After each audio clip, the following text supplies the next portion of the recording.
USS Washington, or BB-56, was one of two North Carolina-class fast battleships. Interestingly, she wasn't actually the first battleship named Washington. That was BB-47, the lost member of the Colorado class, but her construction was cancelled due to the Washington Naval Treaty and she was sunk as a gunnery target in 1924. This Washington was completed. And though the class was named after her sister, North Carolina, again, these birthdays are all screwy. Now, North Carolina was laid down first, but Washington was launched first. And so we've all kind of accepted that that's the birthday of these warships. Well, yeah, that makes her a little bit older, but it was less than 2 weeks prior to North Carolina's launching, so they're basically twins. North Carolina was also commissioned first, a little over a month before Washington.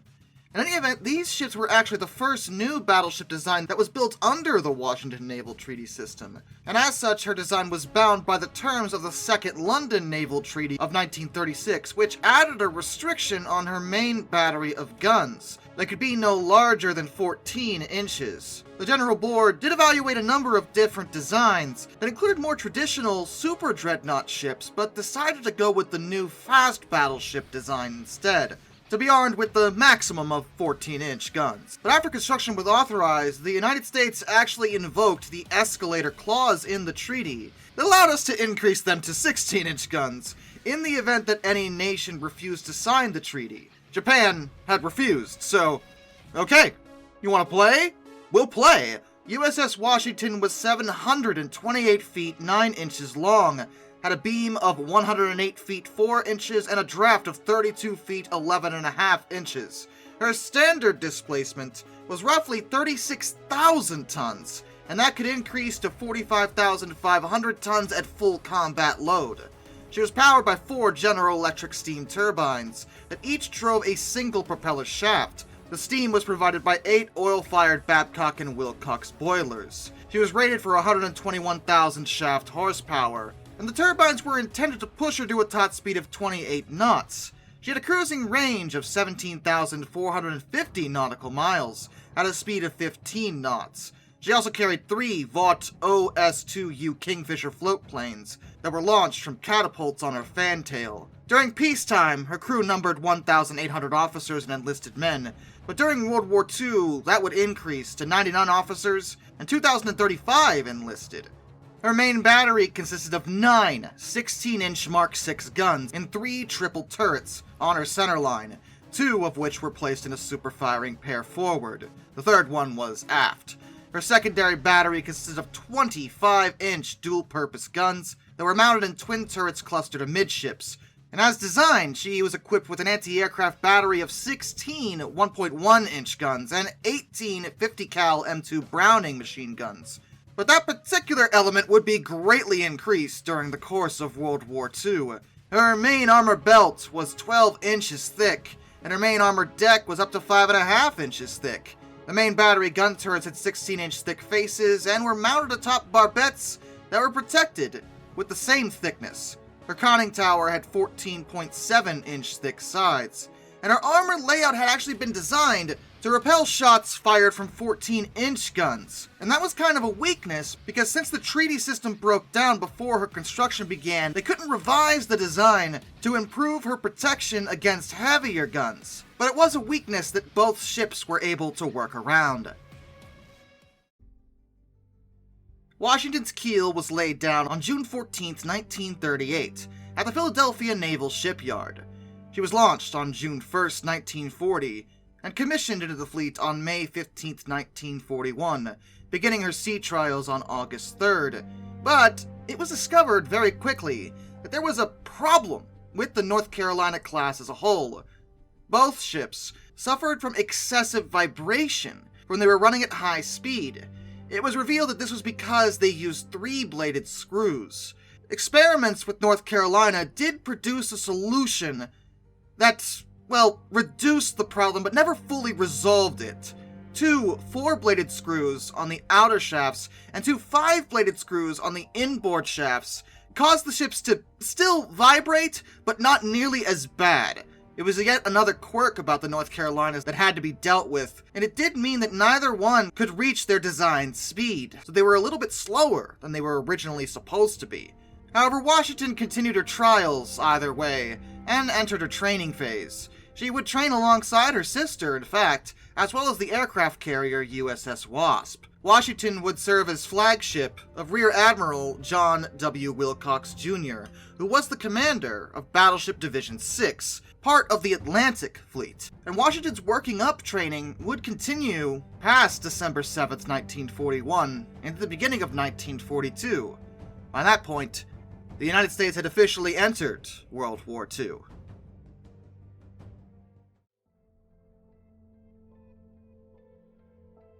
Washington would remain in the Atlantic in the first part of the war. She was assigned as the flagship of Task Force 39, still under Wilcox's command, and the task force headed for Britain on March 26. This unit included Wasp and the heavy cruisers Wichita and Tuscaloosa, and they were meant to reinforce the British home fleet based in Scapa Flow, which had been weakened by their need to detach units to take part in the invasion of Madagascar.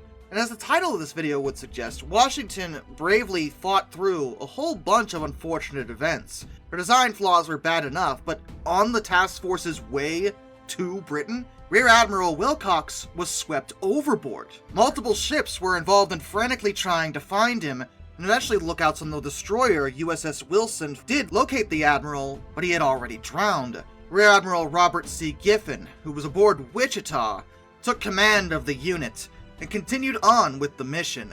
They were met at sea by the British cruiser HMS Edinburgh on April 3rd, and they arrived at Scapa Flow 2 days later. For the rest of the month, Washington and the other American ships would take part in a handful of training exercises to familiarize their crews with the operations of the British home fleet, so they would be adequately prepared to work together. In late April, they'd be redesignated Task Force 99, with Washington still being the flagship, and they embarked on their first operation on April 28th to conduct a sweep for German warships ahead of the supply convoy PQ-15, which was headed to the Soviet Union. Elements of the home fleet went along with them, including the battleship HMS King George V, as well as the aircraft carrier Victorious. But during this operation, King George V accidentally rammed into and sank a destroyer, HMS Punjabi. It wasn't really King George's fault. Punjabi's lookout had thought he spotted a mine, and the captain ordered a 15-point emergency turn to port. But that put directly in the path of King George, and Punjabi was sliced in two, with King George taking serious damage to her bow. But in terms of how this affects Washington, well, she was following very closely behind King George V. And that meant she couldn't actually go around the wreckage. She had to sail in between the pieces of Punjabi, and as she passed over the sinking stern of the destroyer, the depth charges that were on board Punjabi exploded underneath Washington. To Washington's credit, she took this blast like a champ. Her radars and fire control equipment were damaged, and she suffered a small leak in one of her fuel tanks, but it was nothing major, and she could continue on with the mission. King George V was damaged badly enough that she had to go back to port for repairs. Punjabi, of course, sank, with 49 of her crew losing their lives in this unfortunate accident. Washington would stay with the task force until May 5th, before heading over to Iceland, where they would stay until May 15th. Then they headed back to Scapa Flow and arrived there on June 3rd. The next day, Admiral Harold Rainsford Stark, who was the commander of the naval forces in Europe, actually visited Washington and made her his temporary headquarters. On June 7th, King George VI came aboard to inspect Washington personally, and after Admiral Stark left, Washington resumed her escorting duties in the Arctic territories, which included multiple convoys, most of which weren't super notable, as Washington wasn't directly involved, though the one designated PQ-17 deserves some attention, as this was a complete disaster. Reconnaissance reported the KMS Tirpitz, the sister of Bismarck, was actually on her way to attack this convoy, along with the heavy cruisers Admiral Hipper, Admiral Scheer, and Lutzow, as well as 9 destroyers. And while those ships had left their ports to possibly attack a convoy, they were sent back. So, in reality, the Germans weren't even close. But the convoy didn't know that, and the commander ordered his ships to scatter, which, while this was a good tactic against heavy units like Tirpitz, this left them very vulnerable to U-boats and the Luftwaffe, which would wind up sinking 24 of the 35 transport ships.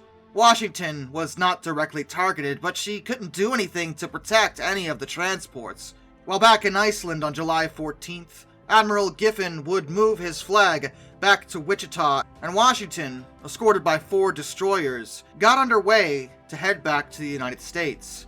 She would arrive at Gravesend Bay on July 21st and move to the Brooklyn Navy Yard 2 days later for an overhaul.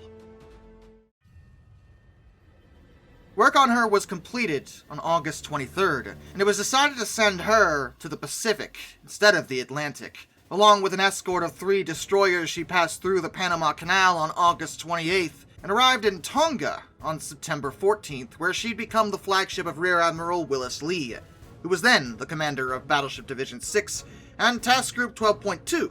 On September 15th, Washington headed out to meet the ships of Task Force 17, which were centered around the aircraft carrier USS Hornet. The ships would operate together after that and headed to New Caledonia to begin operations in support of the Solomon Island campaign. Washington would mostly cover convoys that were bringing supplies and reinforcements to the Marines that were fighting on Guadalcanal. During one of those, in mid-October, Washington, along with a pair of cruisers and 5 destroyers, did provide distant support, but were too far away to have a significant impact in the Battle of Cape Esperance on the night of the 11th and 12th. Washington would then be transferred to Task Force 64, which was the surface combatant force assigned to the Guadalcanal area, still under Lee's command.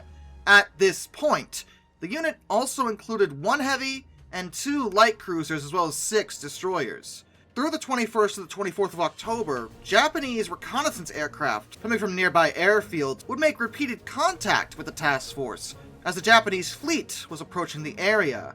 But in the Battle of the Santa Cruz Islands, which started on the 25th, the Japanese decided to focus their air attacks on American carriers of Task Forces 17 and 61. Though Washington would finally be targeted on October 27th, when a Japanese submarine, I-15, tried to hit her with a torpedo, but she missed. By early November, the US fleet had actually been reduced considerably in offensive power. Both carriers, Wasp and Hornet, had actually been sunk, leaving just USS Enterprise, along with Washington and another battleship, USS South Dakota, as the only capital ships available to the Allied forces in that area. Washington joined both Enterprise and South Dakota in Task Force 16, which did have heavy cruiser Northampton and 9 destroyers. They sortied on November 11th to return to the fighting off of Guadalcanal. Another cruiser, Pensacola, and 2 more destroyers did join them the following day, and on November 13th, after learning that a major Japanese attack was actually approaching, Admiral Halsey detached South Dakota, Washington, and 4 of the destroyers as Task Group 16.3, still under Lee's command. Enterprise had had her forward elevator damaged from the action at Santa Cruz, so she was kept to the south as a reserve, as well as to protect her since she was the only operational American carrier in the Pacific at the time.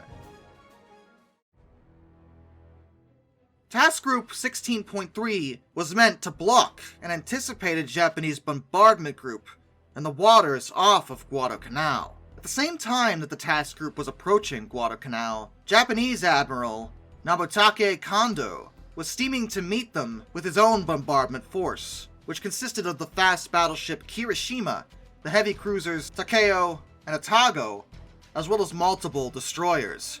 While en route, Task Group 16.3 would be redesignated Task Force 64 on November 14th, and they passed the south of Guadalcanal and then rounded the western end of the island to block Kondo's expected route. Japanese aircraft did sight Lee's formation, but their identification of the ships in the task force were all over the place. They ranged from a group of cruisers and destroyers to aircraft carriers, neither of which was really accurate, and that caused confusion among the Japanese commanders. That evening, American reconnaissance aircraft did manage to spy the Japanese warships sitting off of Savo Island, and that prompted Lee to order his ships to general quarters. The 4 destroyers he had were arrayed ahead of the 2 battleships. And remember, this task force was just kind of lopped together only a day prior. They hadn't operated together as a unit, and both battleships actually had pretty limited experience shooting their main battery, especially at night, which it was. At around 2300 hours, on November 14th, the leading Japanese destroyers, which were commanded by Shintaro Hashimoto, managed to spy Lee's ships, and turned about to warn Admiral Kondo. On the flip side, Washington's search radar had picked up a Japanese cruiser as well as a destroyer. Her fire control radars began tracking the Japanese vessels, and Lee ordered both of his battleships to open fire when ready. Washington fired first with her main battery at 2317 at a range of 18,000 yards, while her secondary guns fired star shells to help illuminate the targets, and South Dakota would follow up her actions shortly after. One of the Japanese destroyers, Ayanami, actually revealed her position by opening fire on the American destroyer's screen, which allowed Washington to target her. Washington's shots would inflict serious damage that disabled her propulsion machinery as well as starting a major fire. After that, at 2330, an error in the electrical switchboard room knocked out power aboard South Dakota, and that disabled her radar systems and left her blind. By that point, Hashimoto's ships had actually inflicted serious damage on the American destroyers. 2 of them were torpedoed, and a 3rd had been wrecked by gunfire. Washington was basically alone to engage the Japanese squadron. But the Japanese, at this point, hadn't actually detected Washington. They still didn't know she was there. Washington was captained by Glenn B. Davis, and he decided to keep her on the disengaged side of the flaming wrecks of the destroyer's screen. This masks her exact position, but South Dakota was forced to turn in front of one of the burning destroyers to avoid a collision, and that backlit her to the Japanese ships, who immediately fired and caused South Dakota to take a massive beating. But it meant that Washington could shoot back without risk. At 2335, Washington's SG radar detected Kondo's main force, and they tracked them for the next 20 minutes. At 2358, South Dakota's power was restored, and her radar picked up the Japanese ships less than 3 nautical miles ahead. 2 minutes later, the lead ship, Atago, illuminated South Dakota with her searchlights, and the Japanese line opened fire, hitting her 27 times. But Washington was still undetected, and she fired back in defense of South Dakota. She allocated 2 of her 5-inch guns on Atago, as well as 2 others to fire star shells, while the rest joined with her main battery and slammed Kirishima at a range of 8,400 yards. It's unknown exactly how many times she hit Kirishima, with around 9 16-inch hits and up to 40 5-inch hits, which absolutely wrecked Kirishima. She was holed below the waterline, and her forward 2 turrets were completely knocked out. Her rudder was also jammed, and that forced her to steer in a circle to port with an increasing starboard list. Washington would then shift fire to Atago and Takeo. She managed to straddle the former, but failed to score any significant hits on them. But amusingly, this barrage was enough to convince both cruisers to turn off their searchlights and reverse course. They were both just like, oh no, we don't want any part of this. This was strategic, however. They were attempting to launch torpedoes. At 0013, the 2 cruisers managed to fire a spread of 16 long-lance torpedoes at Washington at a range of about 4,000 yards, but they all missed her. At 0020, Lee ordered Washington, who at that point was the only functional ship still engaged, to close with Kondo's cruisers. Atago and Takeo briefly engaged with their main batteries, and Atago launched 3 more torpedoes, but those missed. Again, Kondo then ordered the light forces of his reconnaissance screen to make another torpedo attack, but Hashimoto's ships were far out of position at the time and couldn't comply. Rear Admiral Raizo Tanaka, who was escorting a supply convoy to Guadalcanal, decided to detach 2 destroyers to help Kondo. But apparently this one battleship, this single battleship, was too much for all of them to handle. But when those ships arrived, Lee ordered Washington to reverse course, and that happened at about 0033 to avoid yet another torpedo attack from those destroyers. Tanaka's 2 destroyers did close and launched their torpedoes while Washington was retreating, as she had to take evasive maneuvers, and in an act of sheer, unbreakable, incredible bravado, Lee decided to withdraw in a slightly different direction from the damaged American warships to lure the Japanese that were pursuing him away from them.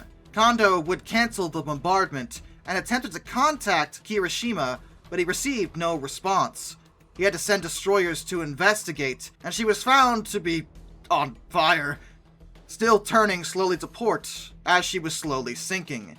She did hang on for a decent amount of time, eventually capsizing at 0325. Ayaname had also been abandoned and sank as a result of the damage inflicted by Washington.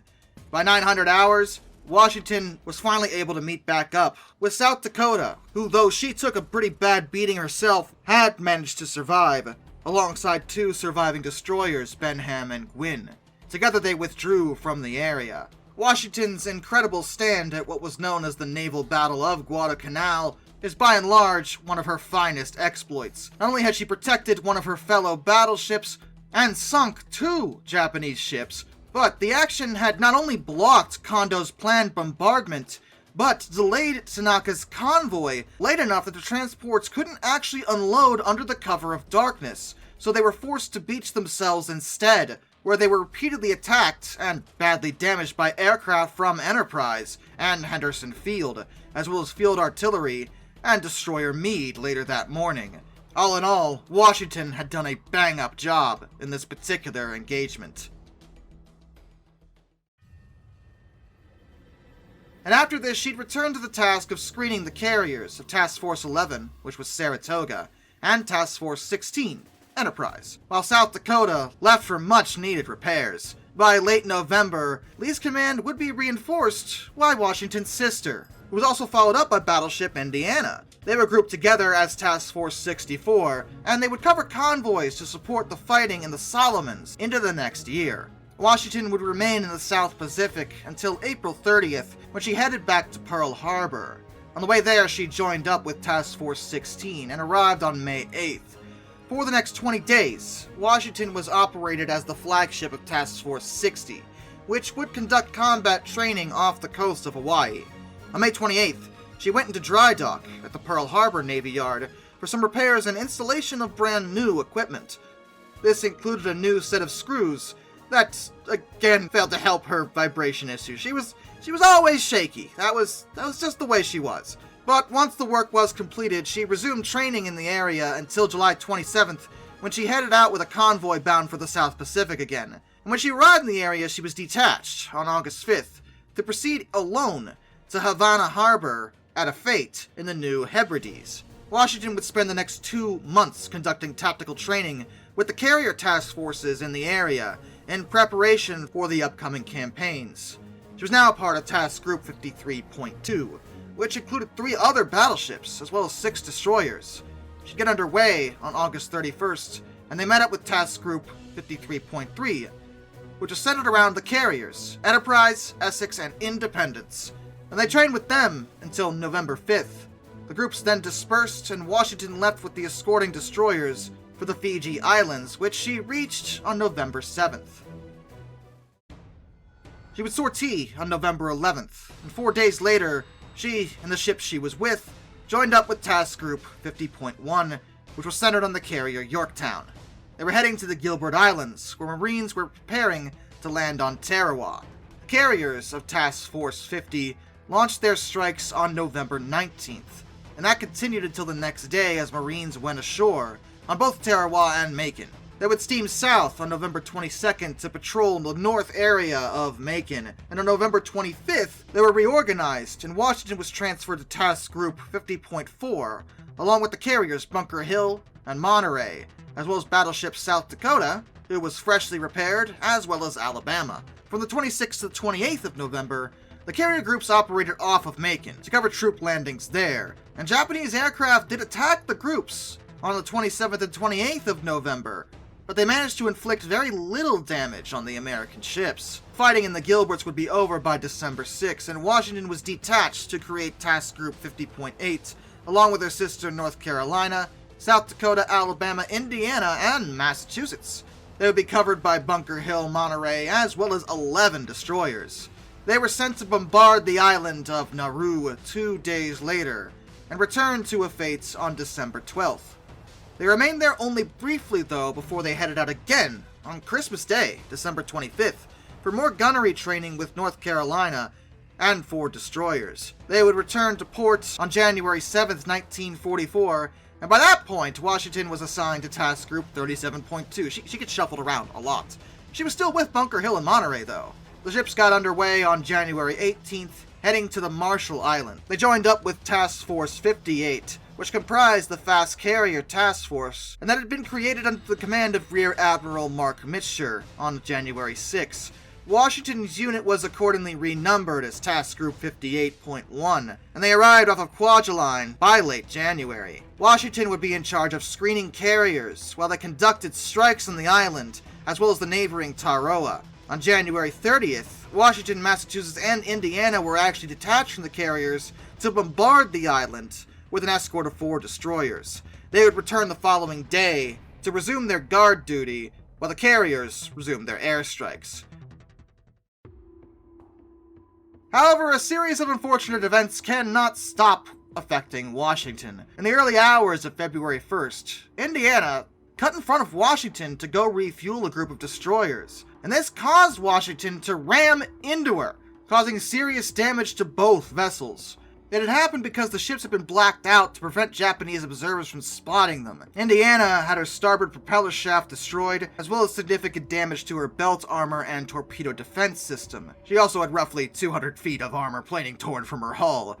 The accident killed 3 men and injured another 6 aboard Indiana, and a subsequent inquiry did blame Indiana, but both were able to stay afloat, withdrawing to Majuro for temporary repairs. Washington's bow was reinforced to allow her to steam to Pearl Harbor on February 11th for further repairs. After arriving there, she was fitted with a temporary bow before she headed to Puget Sound for actual permanent repairs. She also received another new set of screws, and this resulted in a weird situation for her vibrating. With these, she could now steam at high speed without any significant issues, but vibration was still really bad at speeds between 17 and 20 knots. So she couldn't steam at average speed. You just want to shake, rattle, and roll, don't you, sweetheart? Okay. Once the work was completed, she took on a group of 500 passengers before she headed for Pearl Harbor, arriving there on May 13th, and then proceeding back to the fleet at Majuro. She arrived there on June 7th and resumed her service as the now Vice Admiral Lee's flagship. Shortly after Washington showed up, the fleet headed out to assault the Mariana Islands. The carriers would strike targets on Saipan, Tinian, Guam, Rota, and Pagan to weaken Japanese defenses before ground forces went ashore. She was assigned to Task Group 58.7, which consisted of 7 fast battleships, and they were distributed between the 4 carrier task groups. On June 13th, Washington and several other battleships were actually detached to bombard Saipan and Tinian before they were relieved by the Amphibious Forces Bombardment Group. On June 15th, the Fast Carrier Task Force steamed north to hit targets in the Volcano and Bonin Islands, and that included Iwo Jima, Chichijima, and Hahajima. At the same time, Marines would storm the beaches on Saipan, and that landing was a breach of Japan's inner defensive perimeter that triggered the Japanese fleet to launch a major counterthrust with the 1st Mobile Fleet, their main carrier strike force. The fleet's departure was actually observed by an American submarine, Redfin, and other submarines, which included Flying Fish and Kavala, managed to track the Japanese fleet as it approached, and keep Admiral Raymond Spruance, who was the 5th Fleet commander, informed about exactly where they were. As the Japanese fleet approached, Washington, along with the rest of Task Force 58, steamed to meet it on June 18th. And that led to the Battle of the Philippine Sea on the 19th and 20th of June. Washington and the other battleships, with 4 cruisers and 13 destroyers, were deployed about 15 nautical miles west of the carrier groups to screen the likely path of approach. The Japanese would launch their aircraft first to probe the American fleet's defenses. Washington and her sister were the first battleships to open fire on the attacking Japanese aircraft. During that action, which was fought primarily by the carriers, the U.S. fleet managed to inflict serious damage on the Japanese, destroying hundreds of their aircraft and sinking 3 of their carriers. With the first mobile fleet completely crippled, Washington and the rest of Task Force 58 returned to the Marianas. She would continue her screening duties during the Battle of Guam until July 25th, when she headed out with the carriers of Task Group 58.4 to raid the Palau Islands. The attacks lasted until August 6, when Washington, Indiana, Alabama, and the light cruiser Birmingham, along with escorting destroyers, were actually detached as Task Group 58.7 to head to Etiwetik, arriving there on August 11th. They refueled and got more ammo, as battleships tend to have to do, but stayed there for most of the month.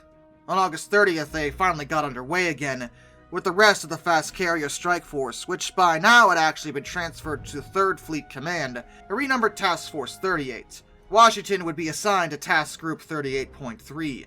The ships first went south to the Admiralty Islands, and then west, back to the Palaus. The carriers would carry out a series of strikes from the 6th to the 8th of September on various targets there. Washington would utilize her heavy guns to bombard Peleliu and Anguar before the Marines assaulted both those islands. On the 9th and 10th of September, Task Groups 38.1, .2, and .3 left the area to raid Japanese airfields on Mindanao in the southern Philippines, which was part of the standard practice to neutralize nearby positions that could interfere with the upcoming assaults on the Palaus. But they found very few Japanese forces on the island, so the carriers shifted north to the Visayas in the central Philippines from the 12th to the 14th of September. The carrier groups then withdrew to refuel at sea before returning to attack airfields on Luzon from the 21st to the 22nd of September, before they made further attacks on installations on September 24th. Then they proceeded north to make a series of strikes on airfields in Okinawa, Formosa, and Luzon in preparation for the upcoming invasion of the Philippines. Task Force 38 would embark on the raids to isolate the Philippines and suppress the units of the 1st Air Fleet on October 6. Washington still remained Lee's flagship, attached to Task Group 38.3. The first operation was a major strike on Japanese air bases on the island of Okinawa on October 10th. The following day, the ships of Task Group 38.3 would refuel before joining the other 3 task groups for major raids on Formosa that happened from the 12th to the 14th of October. The fleet would withdraw the following day, but during which they'd have to defend themselves from very heavy Japanese air attacks. But Task Group 38.3 wasn't directly engaged, as the attacks were concentrated on Task Groups .1 and .4. On the 16th, though, a submarine reported observing a Japanese squadron that consisted of 3 cruisers and 8 destroyers, searching for damaged Allied warships, and Task Groups 38.3 and .2 steamed north to catch them, but the aircraft were only able to locate and sink a single torpedo boat.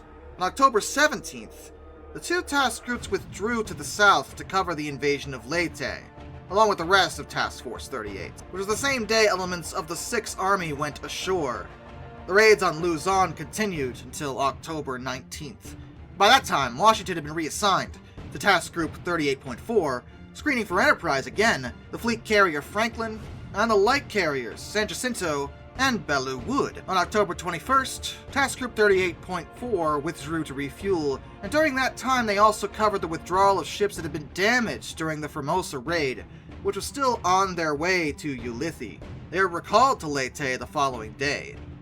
The landing on Leyte had led to the activation of Japanese Operation Jogo 1, which was their complicated counterattack to an Allied landing in the Philippines. It involved 3 separate fleets: the first mobile fleet, now labeled the Northern Force under Jisaburo Ozawa, Center Force under Takeo Kurita, and the Southern Force under Shoji Nishimura. Ozawa's carriers had been depleted of most of their aircraft, so they were meant to serve as decoys for Kurita and Nishimura's battleships, which would use the distraction to attack the invasion fleet directly. Kurita's ships were actually detected in the San Bernardino Strait on October 24th, which would lead to the Battle of the Sibuyan Sea. During that, American carrier aircraft sank Battleship Musashi, which caused Kurita to temporarily reverse course. That would convince Admiral William F. Halsey, who was the commander of the 3rd Fleet, to send the fast carrier task force to destroy the 1st Mobile Fleet, which remember was only a diversion. Washington would steam north with the carriers, and on the way Halsey established Task Force 34, which was under Lee's command, consisting of Washington and 5 other fast battleships, 7 cruisers and 18 destroyers. On the morning of October 25th, the first attack on the northern force began, and that initiated the battle off Cape Engano. Over the course of 6 strikes on the Japanese fleet, the Americans sank all 4 of the carriers, and damaged 2 old battleships that had been converted into hybrid carriers. But unknown to the American forces up there, Kurita had resumed his approach through the San Bernardino Straits late on October 24th, and passed into Leyte Gulf the following morning.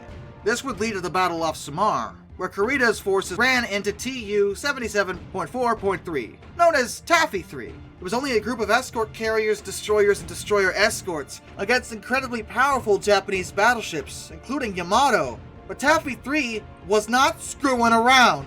They fought back so hard that Kurita thought he had met up with a fast carrier group, not just escorts, and he wound up retreating. But Taffy 3 took heavy losses, and frantic calls for help led Halsey to detach Lee's battleships to head back south. But Halsey had waited more than an hour after receiving orders from Chester W. Nimitz, who was the commander of the U.S. Pacific Fleet, to actually detach Task Force 34.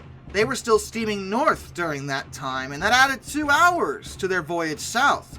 They also had to refuel destroyers, further slowing their progress. Halsey would later detach battleships Iowa and New Jersey as Task Group 34.5 to pursue Kurita, while Lee took the rest of the battleships further southwest to cut off his escape, but they arrived too late. But Taffy 3 had done it on their own. After that, the units of Task Force 38 withdrew to Ulithi to replenish fuel and ammunition for further operations in the Philippines. The carrier forces got back underway on November 2nd for more strikes on the airfields of Luzon and the Visayas that would continue until November 14th, when they headed back to Ulithi again, arriving there 3 days later. On November 18th, Lee finally decided to let go of Washington.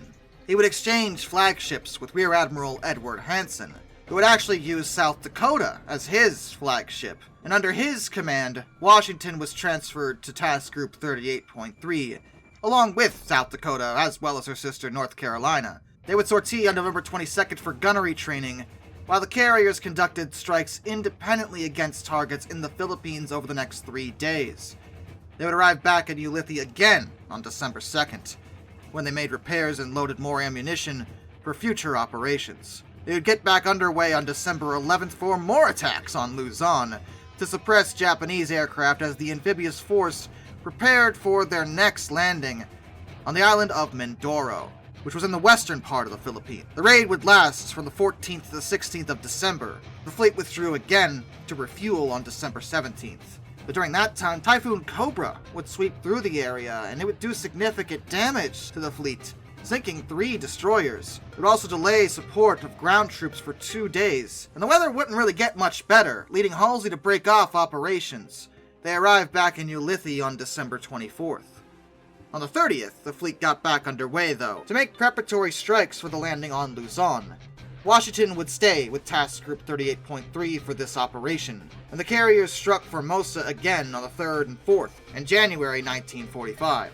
And after they refueled on the 5th, they actually struck kamikazes that had been massed at airfields on Luzon on the 6th and 7th to neutralize them before they had a chance to, well, try to slam into them. Further attacks on Formosa and Okinawa followed on January 9th. And the next day, the carrier groups entered the South China Sea, where they refueled again and then struck targets in French Indochina, on the assumption that significant Japanese naval forces were actually present.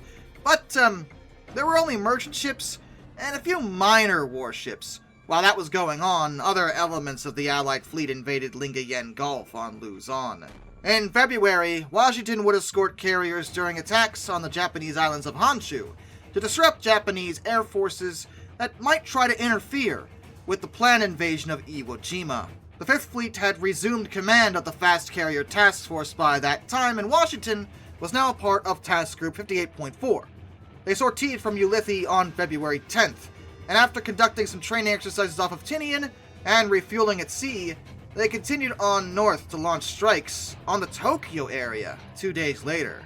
Those raids continued through February 17th, and the following day the fleet withdrew to refuel, and Task Group 58.4 was sent to hit other islands in the Bonin Chain in an effort to isolate Iwo Jima. During the preparatory bombardment for that, Washington, North Carolina, and the heavy cruiser Indianapolis were actually detached from the task group to reinforce Task Force 54, which was the assault force for the invasion.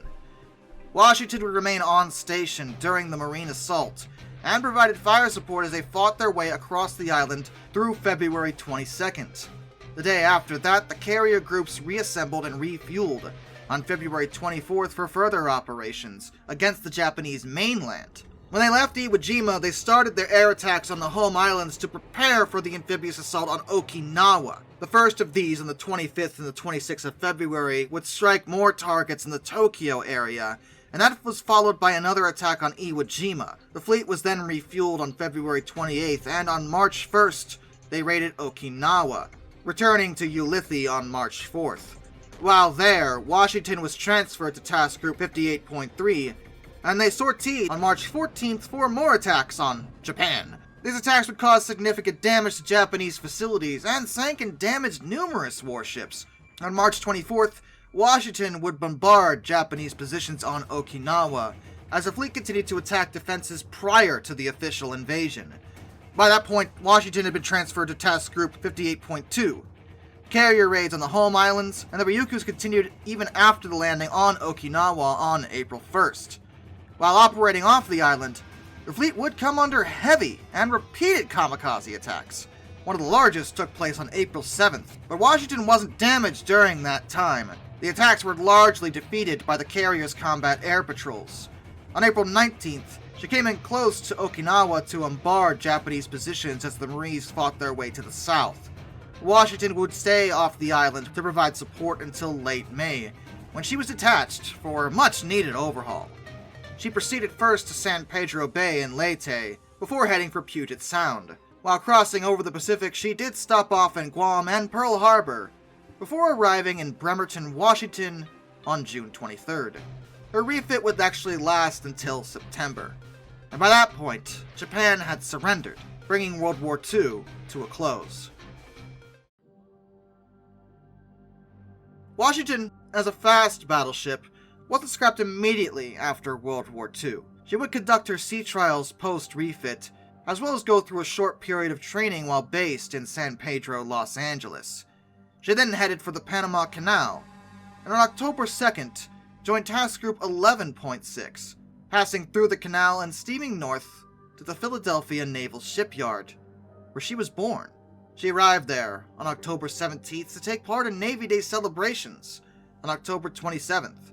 She was slated to take part in Operation Magic Carpet, and she went into the shipyard in Philadelphia to be modified so she could carry additional personnel. More space was provided by reducing her crew, which didn't need to be as large in peacetime, to just 84 officers and 835 enlisted men.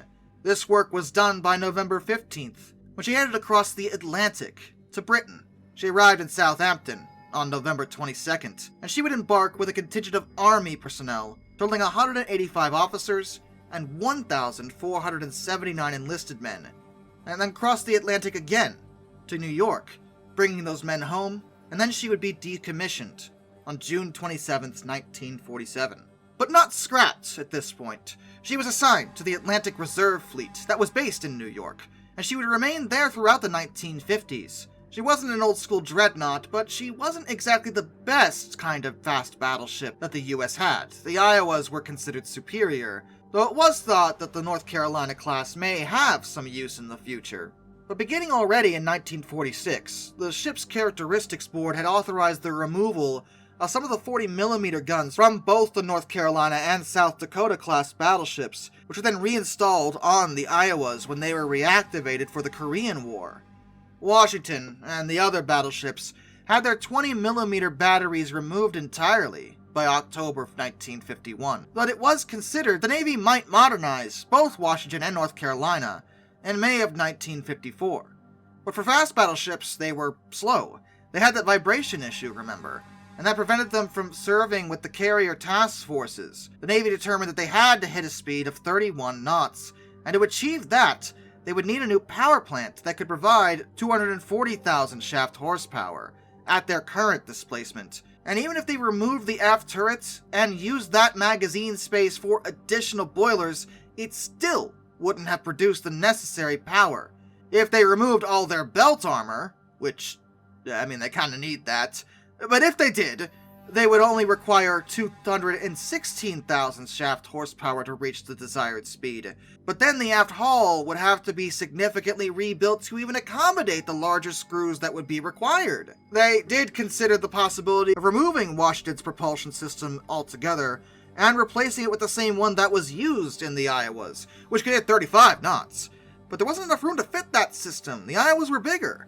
Washington would have to be rebuilt significantly, and the cost would be around $40 million per ship. That was deemed prohibitively expensive, so the idea was abandoned entirely. They did keep her around until June 1st, 1960, when she was finally stricken from the Naval Vessel Register. She was sold for scrap on May 24th, 1961. She was towed to the Lipset Division of Luria Brothers and broken up. Though Washington may be gone, and we only have her incredible stories left, her sister, North Carolina, is still with us. She was saved for preservation and still serves as a museum ship to this day. In that way, she carries on both her and her amazing sister's legacies.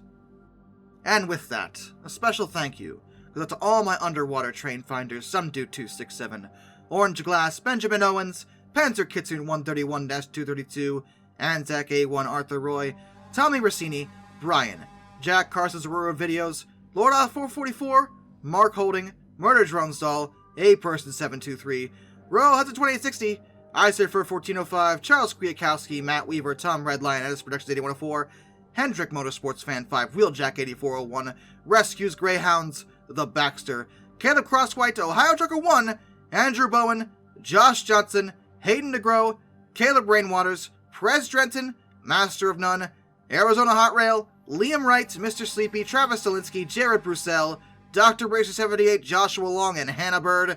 Till next time, this is Darkness, and I bid you all a fond farewell.